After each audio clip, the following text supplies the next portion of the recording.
Dès la fin des années 50 et l'essor de l'astronautique, des jeunes ont eu envie, eux aussi, de fabriquer des petites fusées et de les lancer. Mais devant les problèmes de sécurité que posait cette activité nouvelle, les autorités, dans une circulaire de 1962, ont donc chargé le CNES de contrôler et de suivre ces activités. La première campagne de lancement de fusées pour des jeunes s'est déroulée le 24 novembre 1963 sur le terrain militaire de Sissonne, au nord de Reims, dans l'Aisne. Elle a été organisée pour mettre en œuvre une fusée de l'AAA, l'Association des amateurs d'astronautique. La fusée Algol 1F embarquait un rat, Anatole, et a été équipée d'un moteur ATEF 74. Mais le vol s'est soldé par un échec, du fait de l'ouverture prématurée de l'ogive. C'est sous l'impulsion du directeur général du CNES de l'époque, le général Aubinière, et de Michel Bignet, futur directeur général du CNES, que ces activités ont été encouragées et que le partenariat avec Planète Science s'est créé. Vous avez mis une petite bête là dans cette fusée, pourquoi? Oui, pour faire une expérience biologique, surtout un peu de survie en vol accéléré, vu l'accélération qu'il y a quand même, et différence de pression extérieure et à bord de l'engin. Et alors pour attirer tout le monde, parce que je me souviens qu'on avait la présence de la télévision japonaise qui était là, et pour attirer les journalistes, à l'époque on mettait des souris dans les fusées. Pratiquement toutes les fusées, les premières fusées avaient des souris, que ce soit la 3A, Jeune Science, l'Orespa ou nous, on avait des souris. Alors le CNES a commencé par interdire ça, c'est-à-dire de ne pas interdire mais demander à ce qu'on passe à autre chose plutôt qu'à des souris. Donc il y a tout ça, il y a un énorme fourmillement scolaire, éducatif, social, que tout ça se fait sur une fin de guerre d'Algérie, sur une relance du pays, sur l'espace sur l'espace triomphant, sur le départ du programme Apollo. Alors le CNES intervient à ce moment-là parce qu'il est le fournisseur des clubs de jeunes en France, des propulseurs, et il est responsable de leur sécurité. On ne peut pas se contenter, si vous voulez, d'être un magasin de propulseurs pour des jeunes, parce que fournir un propulseur à des jeunes, ça veut dire les informer sur ce qu'est la propulsion des fusées, et aussi les informer sur, on pourrait dire, les tenants et les aboutissants des expériences qu'ils réalisent. Je transporte le propulseur de la fusée qui va partir. C'est un Lizard, c'est un petit propulseur qui va permettre de la faire monter à 1500 mètres en 15 secondes. Et c'est dangereux? C'est pas dangereux à partir du moment où on respecte un certain nombre de règles de sécurité. Bien, l'image d'une campagne varie énormément selon la facette par laquelle on la regarde, que ce soit membre de club, bénévole Planète Science ou salarié CNES. Quoi qu'il en soit, l'image qu'il faut garder, c'est que les contraintes de sécurité, les distances de sécurité qui sont appliquées visent à faire respecter les mêmes critères de sécurité que pour un lancement Ariane, Soyuz, Vega.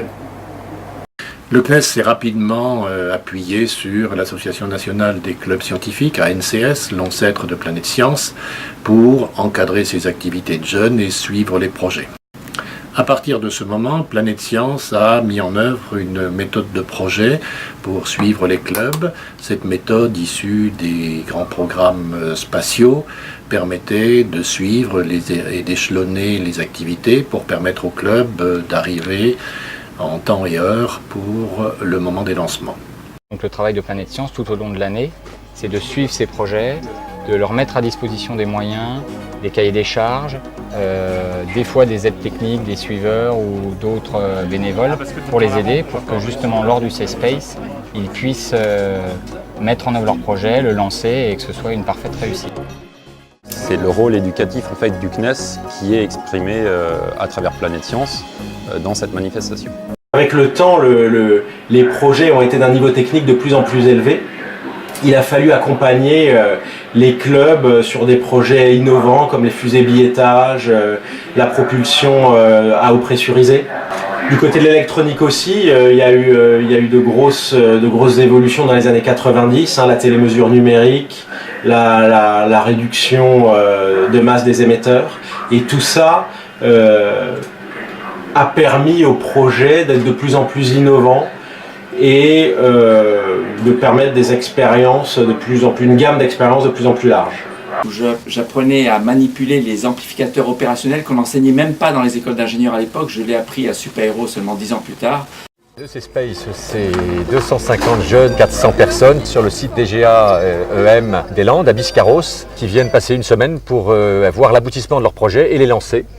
Ce sont des projets CANSAT, mini-fusées ou fusées expérimentales qu'ils apportent avec eux, sur lesquels ils ont travaillé pendant 1 an et qu'ils viennent qualifier, finir de qualifier et lancer. 5,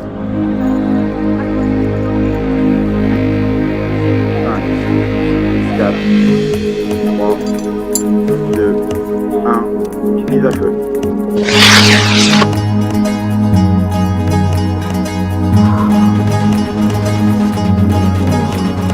La fusée, c'est l'objet emblématique du spatial. On a des mini-fusées, et on a des plus grosses fusées, des fusées expérimentales qui vont embarquer des expériences. Ces fusées doivent retomber sous parachute, donc il faut concevoir le petit système qui permet d'éjecter le parachute. Et on a des fusées dont l'objectif est de tester des expériences technologiques proposés par le CNES. Ce sont les projets Perseus qui sont aussi proposés à des étudiants. On a ensuite un autre type d'objet qui est le CANSAT. Le CANSAT, ça veut dire canette satellite. Ça a la taille d'une canette de soda, c'est bourré d'électronique, c'est largué sous ballon, ça descend sous parachute et ça effectue des mesures pendant la descente. Ce que j'apprends à l'école, c'est 1% de ce que je devrais apprendre normalement. Et les 99%, je les apprends pas ici, mais j'en apprends au moins 50% ici. Et donc c'est tout bénéfice pour leur future carrière. Un jeune qui vient ici, a travaillé avec une équipe pendant 1 an, a dynamisé cette équipe, il y a eu des hauts et des bas, il y a eu des coups de déprime, ça c'est la vraie vie, et ils vivront ça plus tard. L'intérêt c'est qu'ils ont surpassé ça et qu'ils sont arrivés jusque le vol. L'échec ou réussite c'est une chose, s'il y a un échec ils en tireront les fruits. Mais ça c'est la vraie vie et c'est extrêmement formateur. C'est quelque chose d'émouvant, on met tout notre cœur à construire ça et en l'espace de quelques secondes, tout se détruit ou c'est la réussite complète, c'est euphorique. 5, 4, 3, 2, unité, mise à feu. Unité, mise à feu.